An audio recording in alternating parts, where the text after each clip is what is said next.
All right. I think we can get going here. Thank you very much, Paul, for getting things set up. Welcome to K Talk. Welcome to Global Affairs Unfiltered. I'm Jack Stockwell. I'll be here with you for the next hour. And, uh, gee, where in the world do we start? Where do we start? Well, probably what happened last night. This war in Iran went to a whole new level of intensity. Let me jump back to the 27th. Let me jump back to Friday when Israel struck three major, and I'm hitting this because this is hitting you. I noticed that premium gas was $4.75. By the end of this week, it'll be over $5. Diesel is over $5. And so everything now is coming to pass in such a way that this is kind of taking on a life of its own. And it's just going to get worse. Let me contact Paul here now. Hmm.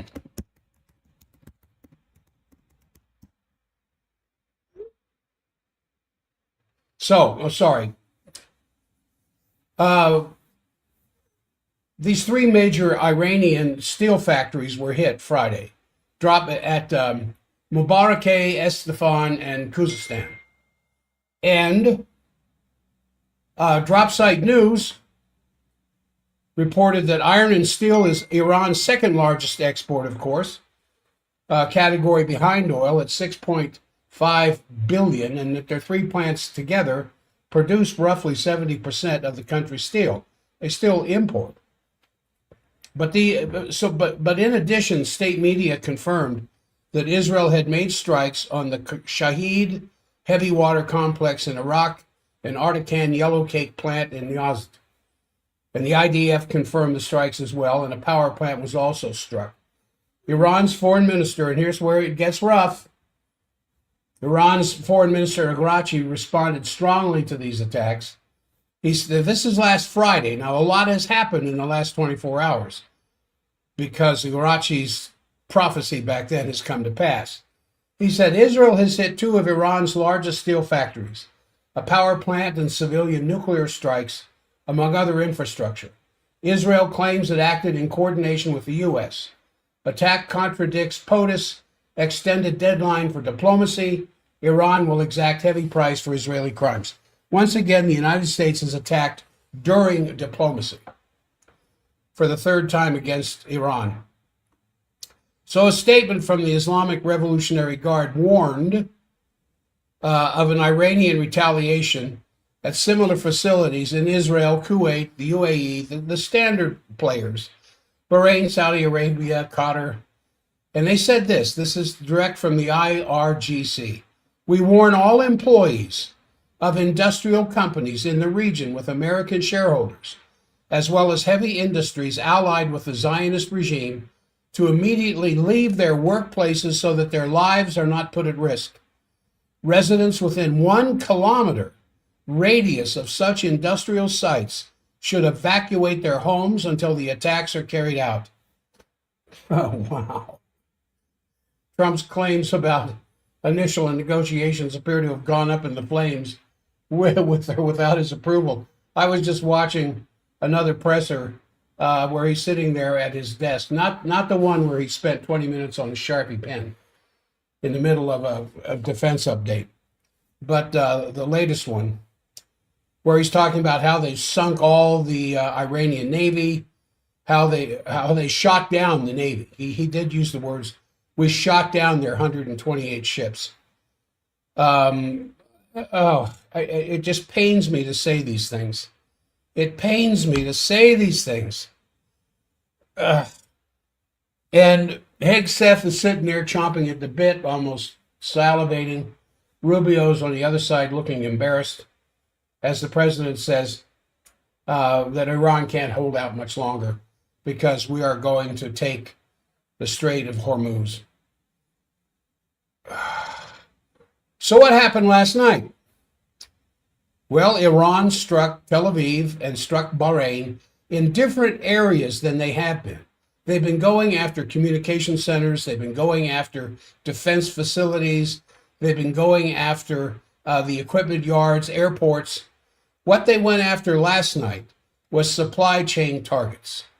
They went after the areas, one place in particular in Tel Aviv was a center where Tel Aviv, or where the IDF, Israeli government, whatever, was working with their titanium stores to create stronger, more powerful titanium shields for their missiles, which they're way behind on. They're almost the Arrow, the THAAD, the Patriot.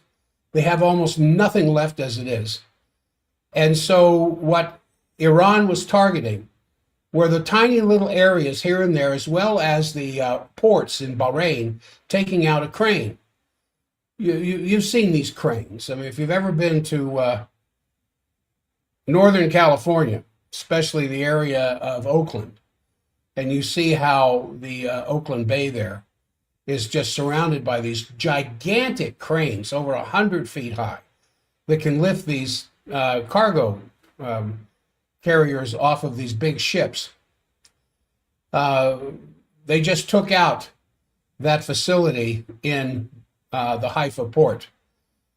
What does that do? Well, you can't fix that crane by next week. You'd be lucky to fix that crane in the next month. And it has an awful lot to do with unloading weaponry coming in by ship from the United States. So this is kind of what Iran has been doing the last 24 hours, is hitting targets like this. The titanium facility in Tel Aviv.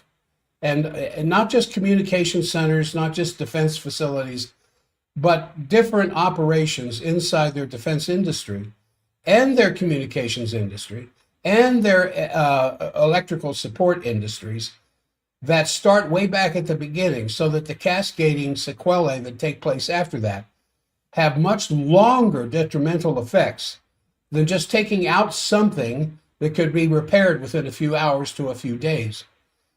This has gone to a new level. And the missiles continue to fall. And the Sejal was used, the empire-ending missile, I forget the Arabian equivalent, or the equivalent, but the Sejal, these types of missiles that once they hit the upper atmosphere and start coming back, and their secondary engines turn on, and they can move as much as Mach 10, they're impossible to shoot down. Now, if you have been watching these videos that show these missiles landing in Israel, and especially the bomblets, the Sejal and these others, the Khorram Shah, that can carry up to 80 different submunitions, any one of which can be containing anywhere from 25 to 50 pounds of explosive, and some of them incendiary, just carpet bombing various areas of Tel Aviv and Bahrain. Bahrain and the whole the GCC. If you've seen these, it's a rather dramatic, almost frightening image at night, because what they have raining down over their enemies now is quite a bit different than 3 weeks ago, where there were enough arrows and enough Patriots and enough David Sling to shoot down most of these things, which is why Iran has waited until now to send their more sophisticated missiles. And they said, as recently as this last week, you haven't seen the best of what we've got yet. But what they're launching now, they're not launching anything now that has anything less than 2,000 pounds warhead, the kind of stuff the IDF was dropping on the tent cities of Gaza. Well, now they're getting it back. Where's this going to lead? Well, what's the next step? Land troops at Kharg Island? Now, President Trump again changed his stance on promised strikes on the Iranian energy infrastructure when he announced last Thursday that he's going to pause attacks on Iran's energy plants for 10 days at Tehran's request. He also claimed that the talks are ongoing, and despite erroneous statements to the contrary, by the fake news, they are going very well. Now, of course, when you see the Iranian news releases, they say, negotiations? What negotiations? We're not having any negotiations with Israel. We're not having any negotiations with the United States. We don't know what he's talking about. So Iran has continued to deny that any meaningful negotiations are underway, and a Wall Street Journal article quoted a source involved in the mediation that says Iran did not request the moratorium on energy infrastructure strikes. And while the truth behind Trump's claims of these ongoing negotiations remain unclear, some are pointing to the attempt that the kinds of things that Trump is saying is to manipulate the stock in the oil markets through the release of moderately good news. Have you seen the opening prices this morning? The futures. And so over the recent day, if you haven't, don't bother looking, it's scary. And over the recent days, the markets have tended to jump at almost every word that comes out of Trump's mouth. So back on Thursday, his announcement came only hours after the S&P 500 closed down almost 2%. The Dow Jones was down 1%. The NASDAQ was down 2.5%. And despite this hoped for reprieve after the extension, the 10-day extension, the stocks plunged by similar amounts on Friday, prompting the analysts to point out the leading markets are now they're calling it a correction, which means greater than a 10% collapse. So during this cabinet meeting on Thursday, Trump threatened to increase pressure on Iran if they didn't make a deal. Then he later told Fox News on the 5 that Iran had asked for a 7-day pause, but he decided to make it 10. Now, when this is fact-checked with Iran, they just sit there and they just kind of shake their head. We have no negotiations with the United States. What's he talking about? Well, he's doing these things apparently to help to inflate the value of the market. You know, when you're in some kind of a boat and you've got leaks all over the boat and you're bailing water out as fast as you can, you'll do about anything at the last minute. Maybe throw some extra weight overboard in the sense of two-legged extra weight in order to keep the boat afloat. So Trump said the U.S. would become the Islamic Republic's worst nightmare if they don't comply with U.S. demands, which of course includes the opening of the Strait of Hormuz and ending Tehran's nuclear program. And he said taking control of Iran's oil was an option, but gave no details. But since then, of course, he's talked about how they're going to take Kharg Island and get control of the oil. Well, how are they going to take Kharg Island? I mean, there's people there. There's thousands of Iranians who live there who work in these pumping stations. Now, there's no pumping on Kharg Island from under the earth. The stuff comes in from pipeline from the shore. But this is an extremely deep water port, so they can have as many as 10 deep ocean tankers, oil tankers, at one time at port, pumping those tankers full of oil. Well, the only way you can get in there is by air. And so he talked about sending in the Marines. Well, the Marines don't come in by air. The Marines aren't parachute ready. They're not parachute trained. I mean, they can jump from a plane, and they do have some parachute training, but not en masse. That's the role of the soldiers. And they can't, and then the only other option is to come by water through the Strait of Hormuz on the southern end, where if they come anywhere near the strait, they're going to be blown out of the water. So when Trump says these kinds of things, it's for market assurance. It's to try to keep the price up. Now, the Pentagon is reported to be developing options for a final blow. It's what they call it, final blow to Iran, that would include the use of ground forces and this massive carpet bombing campaign. I'm quoting now from Axios. A dramatic military escalation will grow more likely if no progress is made in diplomatic talks, and in particular if the Strait of Hormuz remains closed.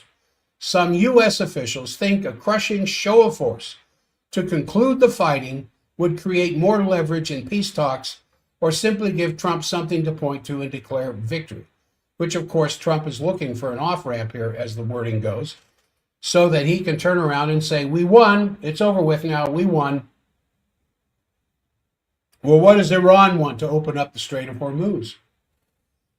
The lifting of all sanctions, for one thing, the cessation of all hostilities by the removal of all American forces, all of them from the Middle East, not just from the GCC, but from everywhere in the Middle East, from Turkey down to Egypt and sub-Egyptian countries, from Jordan, from the Arabian Peninsula, all American.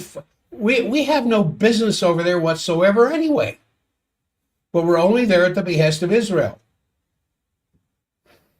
And as Israel continues to burn night after night, and after last night, a devastating attack that Iran promised they were going to give if their energy structure was attacked, which of course it was on the 27th and the 28th.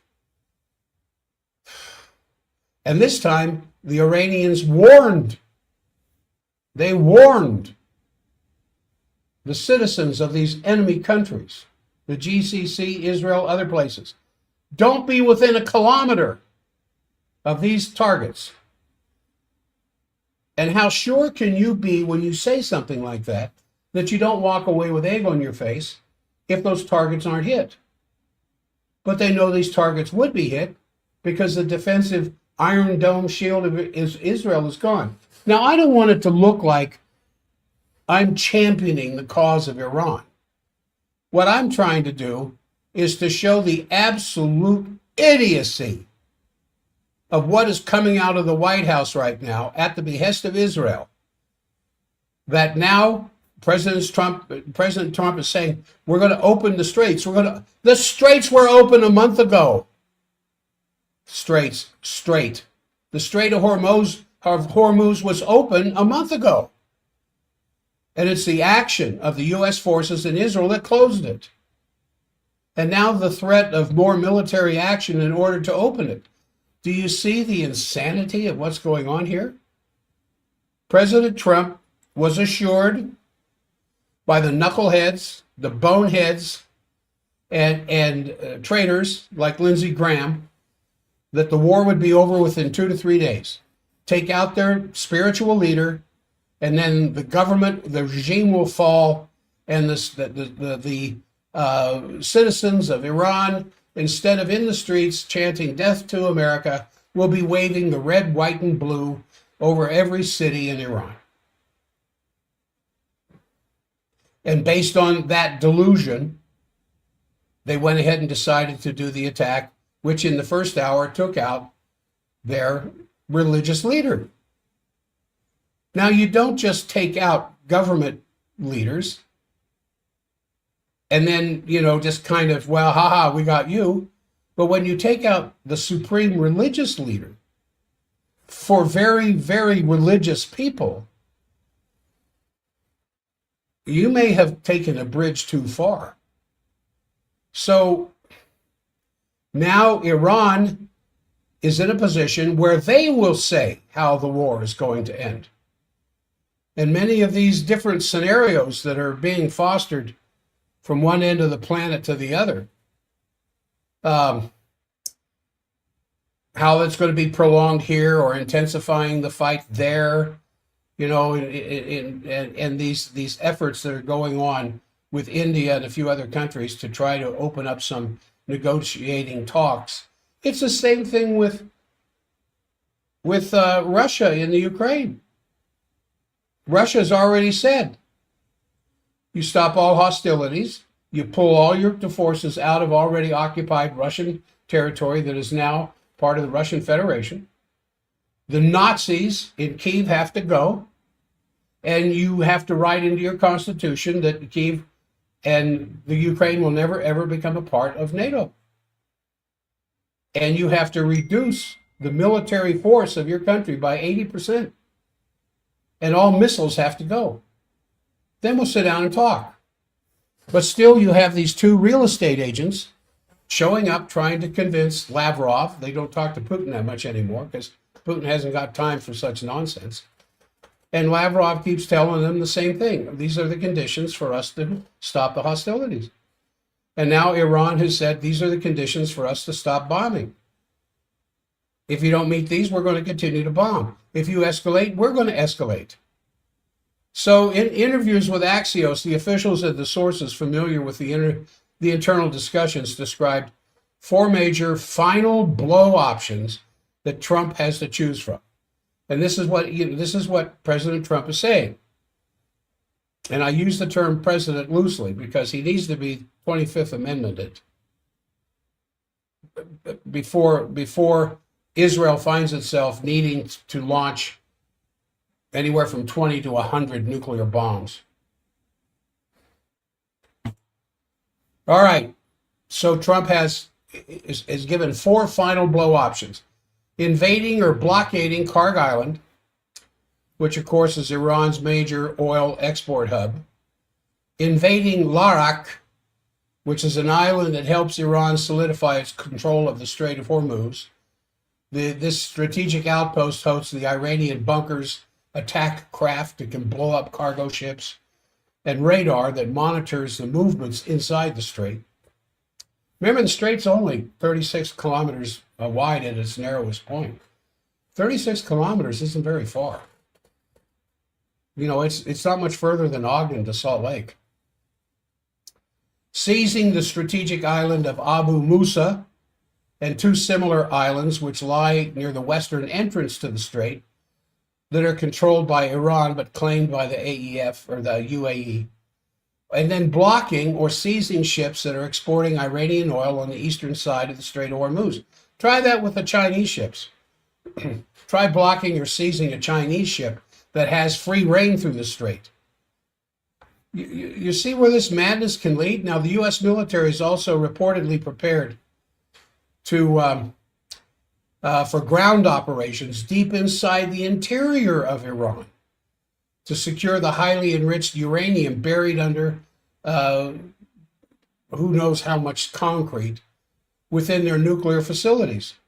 And instead of conducting such a complicated and just risky operation, the U.S. could just instead carry out large-scale airstrikes on these facilities to prevent Iran from ever accessing the material, like the way we obliterated them last summer. Let's go obliterate them again, so we don't have to obliterate them again. Well, Axios sources claim that Trump hasn't made a decision yet on pursuing any of these because out of one side of Trump's mouth, the Iranians are begging for a ceasefire. So if they're begging for a ceasefire, he probably doesn't need to do these things. Well, now he wants to implement his threat to bomb power plants and energy facilities, which they started doing over the weekend, and that's what precipitated the counterattack last night from Iran against Tel Aviv and Haifa that have received the most destructive, deadliest attack from Iran so far. And I was scouring the news this morning to get some indication of being in Western media, and they did not say a word about it. You have to go to alternative media to see this stuff. You have to go to alternative media to see the videos of what's raining down out of the skies over Tel Aviv and at parts of Jerusalem. You have to go to alternative media to see what the IDF is doing in their illegal possession of the Western Bank and what they're doing to Palestinians there, which is nothing different than they've done to Palestinians all along. I could get into some of the most grisly, horrible stories that I've been reading, but I'm not going to do it because they're too grisly and horrifying. Now we're coming up to the bottom of the hour break at K-Talk. I have, I think, 3 open spots this week for new patients. You don't have to go on suffering from headaches. You don't have to go on suffering from back pain or leg pain or hip pain. You don't have to go on suffering from mid-back pain. You don't have to go on suffering from stiff, achy joints. There's an easy remedy for that. Come in and let me talk to you. Let me show you what we can do. You need to make an appointment, 801-523-1890. I have seen several cases of dizziness and vertigo lately out of nowhere. I have seen several cases of agonizing sciatica that's been going on off and on for years. And every time it comes back around, it's worse than it was before. I have seen people put up with headache, migraine patterns for decades. You don't have to do that. And it doesn't cost anything to sit down and talk about it. You call 801-523-1890, make an appointment. Let me show you what we're all about, what we can do in a few visits. This isn't something that you got to sign up for the rest of your life nonsense. We are about fixing it, not playing with it. And the response we get from many patients after we've seen them 2 or 3 or 4 times, I should have come in here years ago. Yeah, now's your chance. 801-523-1890. So I'm going to continue with the stream.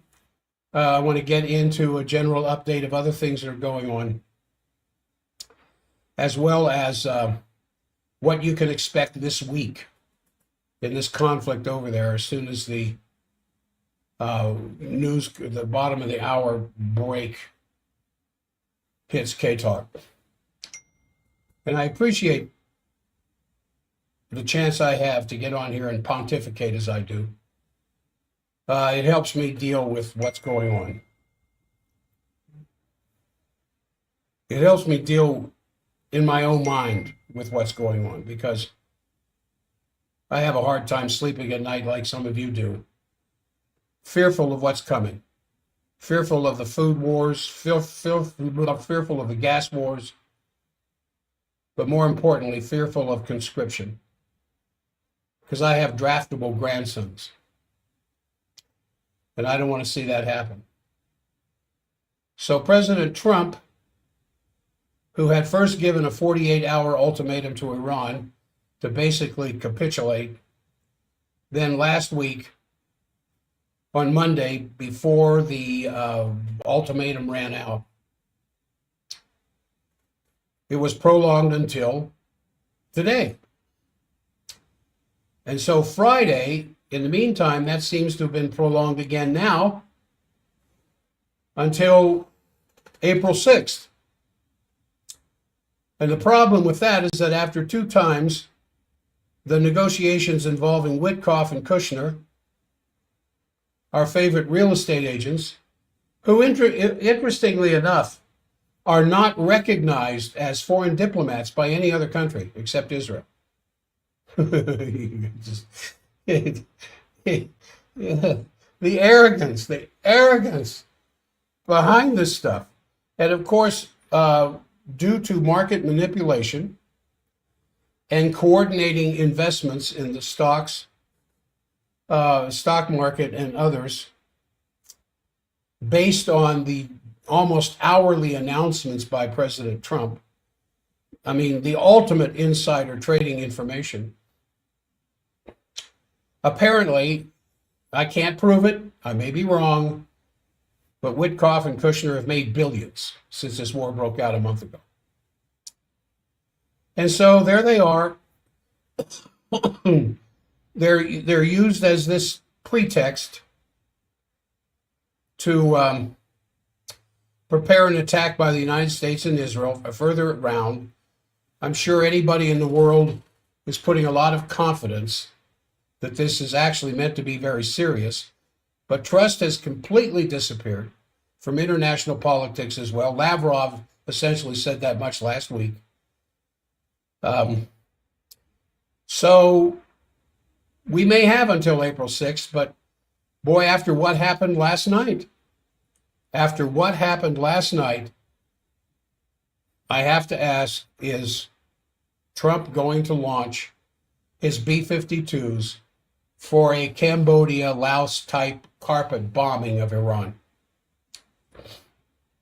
In any case, There are signs from several different directions that the escalation that started last night is only going to get worse. President Trump talking about his ultimatums. At the same time, the 82nd Airborne Division is on its way to the Middle East. In fact, it's probably there by now. Probably bringing another 2,500 or so, basically new troops into the region. And on top of that, the 4,500 who are already there, and maybe other troops around, the different U.S. bases in the region. Estimated population of U.S. troops is as high as 70,000. And so the possible idea of a ground landing, as I was saying earlier on Hart Island, that's not so likely. Not at all. I mean, it could be some other islands further to the east, but in any case, in such a ground invasion would occur, it would on the one side naturally mean a massive escalation, but it probably caused a lot of damage and casualties in Iran. And I think the counter reaction, I mean, you look at what Scott Ritter's had to say, that such a ground force has a chance of a snowball in hell to succeed, even if they would try to capture the uranium enrichment facilities or anything else inside the country. And think about that. They're actually talking about a Maduro type kidnapping of nuclear enrichment material that's essentially in the center of a country that's as big as Western Europe. What are these guys smoking? And look at the accuracy of these new hypersonic missiles that Iran has, where they can tell the people on the end of the arc of those missiles, don't be within a kilometer of your workplace. Because the kinetic force, there's not just the air burst 2 kilometers high of these 80 submunitions, each carrying up to 50 pounds of explosive material that they would have to deal with. But the kinetic force of these missiles carrying a full ton of explosive material hitting the ground at 10 times the speed of sound. On target.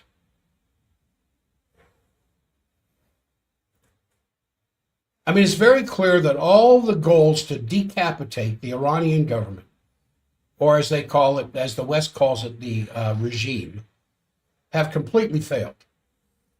Just as I call the Western powers the Epstein regime. Well, I'm not the one, I just picked that up from somebody else. Somebody else is calling it the Epstein regime. I like that. But the Iranian government is so well entrenched in a position of control of their country. And it's also clear that the interceptor missiles and other weapon systems by the U.S. and Israel, as I said earlier, are running very low. I mean, there's already clear signs that the Iranians may have the longer breath in this fight because they're not out of ammunition whatsoever. I heard McGregor over the weekend, and I don't remember whose show, Colonel McGregor, saying that it was either he or somebody close to him that he trusts in an underground cavern in several places in Iran saw tens of thousands of missiles. And the image that came to my mind when I heard that was, if you've seen Dune, whether the Kyle MacLachlan version or the latest one that's out there, when Muad'Dib, slowly becoming Fremen, and he gets his first glance under this desert planet and sees acres and acres and acres of water reserves. To his incredible surprise, that's the thought that came to my mind when I heard that there are some weapons inspectors over the last several years that have seen the storehouse of Iranian missiles, numbering in the tens of thousands. I don't know that Iran has even moved towards half of their stock yet. And now they're getting in, and so the word from the Epstein regime is that the air defense systems of the Epstein regime has been so effective that you see fewer and fewer missile attacks. Well, that's true. There are fewer and fewer missile attacks because all of the drones, slower flying drones, that Iran was using in the early stages of the war were to exhaust the Iron Dome missile defense, which they've pretty well done. So some of the videos that I have seen from Tel Aviv and Haifa, which if you get caught filming this stuff and uploading it to news sources, you can get a 5-year prison sentence in Israel for doing that. I mean, I can understand a country wanting to suppress news material being released that would indicate that they're in trouble. I have no problem with that. And maybe a 5-year sentence is light. Maybe the death penalty might stop all the videos from being released. But the few that get released, and you watch the skies as opposed to a month ago, from February 28th during the first week, almost every incoming missile, almost every incoming drone was met by a defensive surface-to-air missile. Now, when you see these things coming out of the sky, especially the ones that airburst 2 kilometers above the earth to release 80 submunitions, everything hits the ground because there's hardly any defensive posture left. So the United States is pulling in surface-to-air defense missiles from Japan, from South Korea, from the Philippines, to try to get them to Israel as fast as possible. But it doesn't make any difference because Iran at this point isn't sending in the slow-flying drones. They're sending in the hypersonic missiles with 2,000-pound warheads per. Right on target to the point where they can warn the people, as I've said enough times now, don't be within a kilometer of your workplace if you work for such industry as, and they listed them. Now imagine being in that kind of a control position where you not only can make predictions like that, you can carry them out, just as you said. Now, in any case, the damage which has already occurred in Iran by the Epstein regime is enormous, especially on the world economy, because Iran used its geographic advantage to block the Strait of Hormuz. That, as you have seen, if you've bought gasoline over the last weekend, I was with my son. We went to go do a couple things. I was in his car. And at the gas pump, regular was just over $4, and premium was $4.75, and diesel, of course, was over $5. I guess you've seen the prices in California. Well, many countries are seriously affected by this embargo that's going on, especially those that are dependent on the deliveries of about 1/5 of the oil energy supply through the Strait of Hormuz. In any case, this has completely changed the situation because now Iran, very far from announcing capitulation, has announced that the enemies of Iran better be prepared for a very big surprise. They said that over the last weekend, and that's what happened last night. And I think the Speaker of the Iranian parliament also said that if there is cooperation from any of the countries in the region providing U.S. bases for such an attack, they're going to be faced with complete obliteration of its entire infrastructure.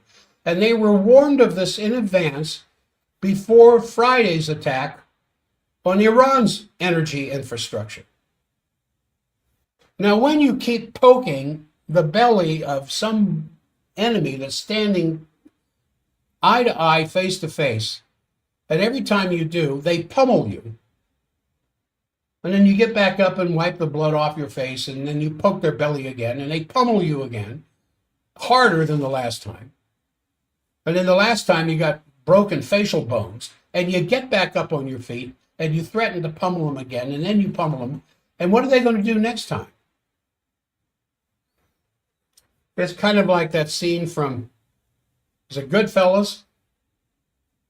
Um, if you're involved in some kind of a physical fight about using a knife, but you don't bring a knife to a gunfight.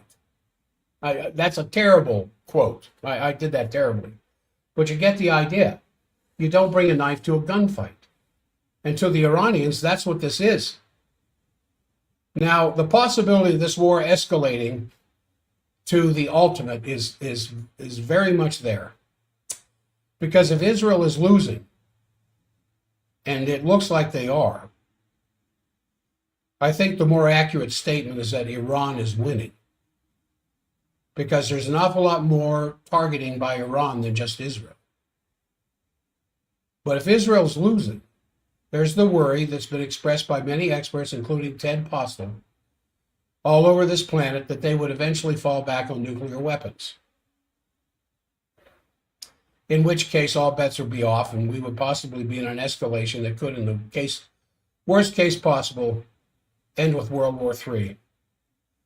And the extinction of the entire human species, of which I am one little member of an 8 billion class of people.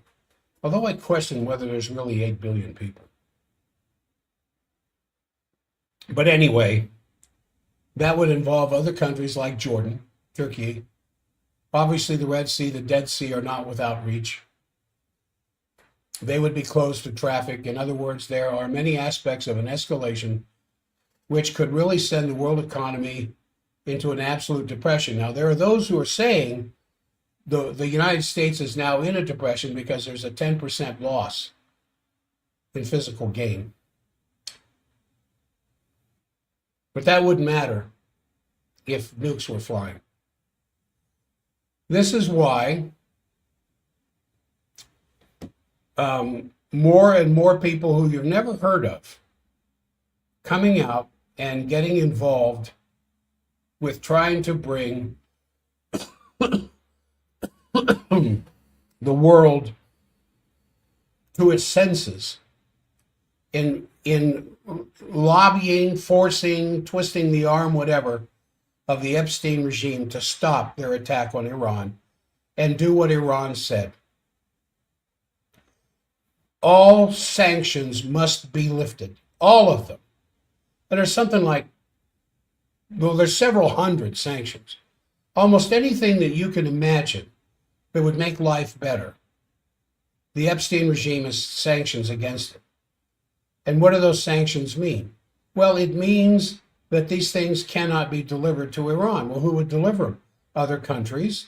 But these other countries will get economic pressure from the United States if they were to deliver certain kinds of rare earth, certain kinds of titanium, certain kinds of pharmaceuticals, whatever else, to the country of Iran. Iran says all sanctions have to be lifted, every last one of them. Every last remnant of American military force, land, sea, or air, has to exit the Middle East. We don't care what you've got to leave behind. We don't care if you've got to leave Afghanistan level of military equipment behind at every base. Get the hell out of here. And then some kind of guarantee that we would accept that this will never, ever happen again, which of course would require the demilitarization of Israel. And of course, Israel is not going to agree to that. The United States isn't going to agree to that. So this is going to go on. And it's going to be one level of escalation after another. And after what Iran just did last night to Tel Aviv and Haifa, and you can catch you're not going to catch this in Western news. You have to go to the Eastern news, so the alternate news sources to get this stuff. I mean, we're in a situation on the one side where the war is not going very well for the United States and Israel. And the possibility of the war escalating is unfortunately still very much there. Because if Israel is losing, there's the worry, as I've said, the use of nuclear weapons in which case all bets will be off. But this is a situation where, remember Samuel Huntington and his publication, The Clash of Civilizations.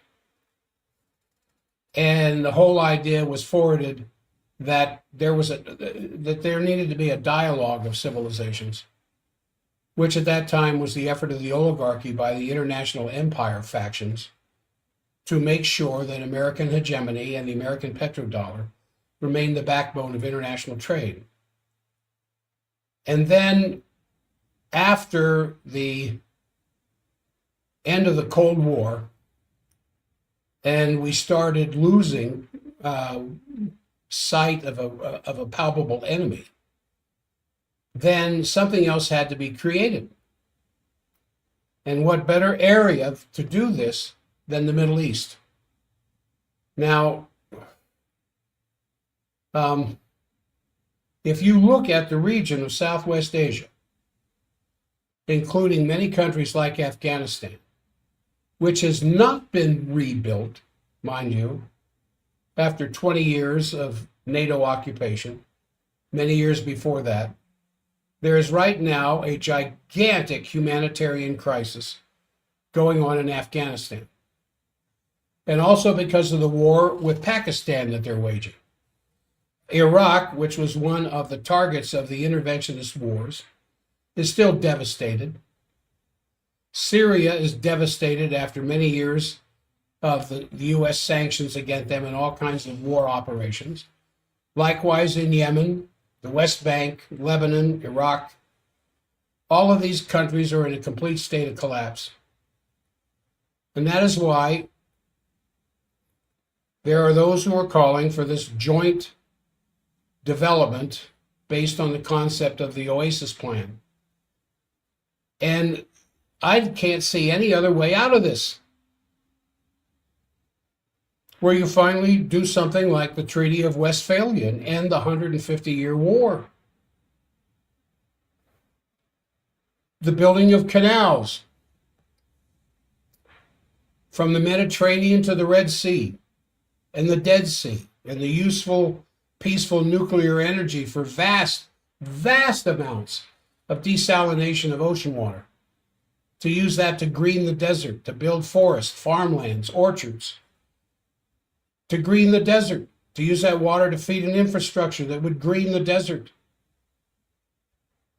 And then economic development corridors like the China-Pakistan corridor and the north-south transport corridor from St. Petersburg to Chabahar, and possibly beyond into India, and connect it with other developing corridors, connecting these countries with Turkey, Africa, Europe, because in ancient times, the region was the place of the ancient Silk Road. And at that time, it was the hub for connecting the three continents through trade, exchange of science, technology, art, ideas, philosophy. And that's what that region could one day become again. Like China has demonstrated in the Xinjiang area in northeast China, that they have the technology and the know-how to green that desert. And there's no reason why in 5, 10, 15, 20 years, the entirety of Southwest Asia cannot look like a fully infrastructurally connected area, where the desert has basically been reduced to tiny parks and vast agricultural projects. Because with the technology that we have today, that can not only create bombs that will wipe off every human being on the face of this planet, can also, with that level of technology, transform the desert into livable land. Now, that's not Pollyanna. And if you could hopefully convince the United States, and by that I mean the Trump administration, that it would be to their benefit that President Trump returns back to what he said he would be in his campaign promises, a president of peace, when he won the second term, because now he's confronted with a complete crumbling of support inside this country. 59% in the latest poll of the U.S. population disapproves of his policy with Iran. 59%. 47 strongly disagree. 26 approve. So President Trump obviously has to worry about surviving the midterms. And also, for the first time in Congress, several Republican congressmen, like Congresswoman Mace and Congressman Morris, who basically said that there is a complete discrepancy between what the people are being told and what's really going on. And what they're now briefed in terms of briefings given to Congress that is completely unacceptable in closed-door briefings from the intelligence community. So the support for President Trump domestically is falling apart. Far from the fact that internationally, naturally, the role of the entire West is in shambles, because nobody trusts the West anymore. Lavrov has essentially said that. Putin has said that. Representatives of Xi Jinping have said that. And likewise, most of Europe totally discredited, because they did support this unprovoked war of aggression against Iran. It was only Prime Minister Sanchez of Spain who strongly attacked this war, saying it's much worse than the illegitimate war against Iraq in 2003. So Prime Minister Sanchez, regardless of what you think about his politics, is a shining example of a European who has the courage to stand up against this war. Even President Steinmeier of Germany essentially said this war is illegal. It's a violation of international law. Well, of course it is, to attack a sovereign nation. Now, there's more I want to talk about, but we're kind of out of time. Once again, I want to talk about the fact I've got a couple of openings this week for new patients. We're kind of packed with follow-up work, but we got some room for from new patients. So we can help you get rid of this pain you've been carrying around all your life. Fall from a horse when you were a teenager, rolling over a four-wheeler, jamming your neck on a trampoline 40 years ago, car accidents that mount up. I see it on x-rays. When I take x-rays of these people, I can see what happened and when, how long ago, by the condition of the structure of the neck.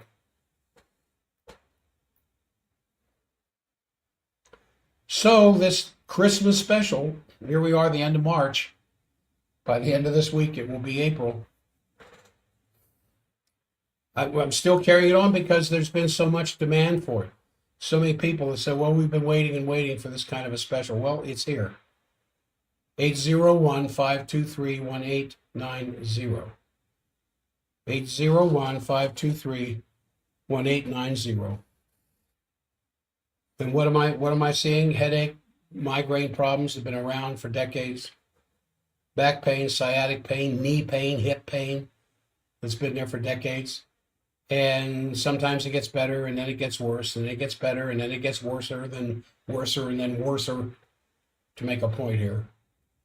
So eventually somebody comes at you with a knife convincing you need to replace this joint or that joint. You know, the most canceled surgery in my office is knee surgery. And all I ever touch is the spine at the very top of the neck. Why? Because the position of that bone under the skull controls the position of everything underneath it. And when it's put back into its proper balanced state, everything shifts back to the vertical underneath. Provable on post x-ray. I take film to know what to do. I work on you based on those films, and then I take some fewer films at the end to make sure I got it, so that if I don't, we go back to work until I do. 801-523-1890. How long will this special go on? I don't know. As long as there's an initial demand for it, I will continue to offer it. So shortly here, we're going to be at the top of the hour, and I will turn control of the system back over to the great and powerful computer at K-Talk. I really appreciate the chance I can get on here and talk about these things, because I do it in a sense of preparation. I do it in a sense of coming to your senses. Now, you're awake. You're the K-Talk audience. You're already awake. You're already aware. You already know something is up. I would suggest that you might be storing up a few things that you've fallen behind on, that you've stored up in the past, in the sense of food, warmth, and fuel. Because if this goes to the next level of escalation, we're all going to need it, and we're all going to need to band together as the K-Talk family and be prepared to help one another out, because what I see coming is not very pretty. In fact, it seems to get more and more serious all the time. So as soon as that clock turns over to 9 o'clock, I'm going to stop this transmission. I'm going to stop the recording now. And I can't tell what is playing in the background, but I'm going to assume at 9 o'clock, the news is going to cut in. Paul, thank you for your support in the background. As usual, I could not do this show without your support, as I know other hosts at K-Talk feel much the same way. There's 9 o'clock. I'm going to stop my transmission. I will see you all tomorrow. Don't despair.